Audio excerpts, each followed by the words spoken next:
So one of the biggest issues that we have, and problems that we were facing really, is that we have 52 separate instances of WMS, which means we have 52 separate databases, 52 separate connections. We started in Excel, very rudimentary, making stuff for, on an individual site basis, which gets real hairy real quick because now you end up with 170 different Excel files that you have to version control. It's one thing to have a lot of data, it's another thing to know what to do with it. My name is Kyle Ferguson. I am Senior Manager of Warehouse Systems and Technology for PepsiCo. In my side of the business, which is warehouse delivered, I'm not doing like the trucks you'd see at your local store, right? Like the roll-up side doors and all that. I'm doing full trailers going to a Walmart warehouse or a Target warehouse, and then they're going to put it on their trucks and send it out. That's where Rebus came in, and with their technology, changed the game for our company significantly by opening up the amount of data we have in a way that it could be actionable for us. There's a lot of data visualization tools out there. I think what Rebus does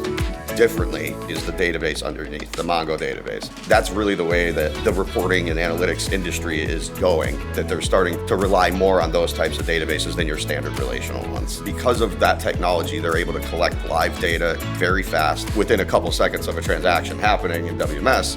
We're going to see that in the Rebus application. Being able to actually get inventory at every site in one spot was a big win for us and a huge time saver. And as an analytics manager, that's really what we're after at the end of the day. And again, coming back to the brands, the Quaker Oats and the Frito-Lay is a much different business than a beverage side might be. Having something like Rebus where the end user can move things around within it. It's not stationary like other reporting platforms are. A food site to be able to put a view in that's more applicable to them, and a beverage site to be able to do it where it's more applicable to them, makes it much more functional for leadership and managers who are across multiple sites to be able to make decisions quickly and accurately. What I've taken away, especially from the earliest interactions with Rebus, is that they're very customer focused. We've seen it over the last few years where stuff that we've suggested is now part of the standard platform. They will always go the full mile for you to make sure your stuff is the way you want it to be. I think where they're going is what excites me the most. They just did their roadmap, and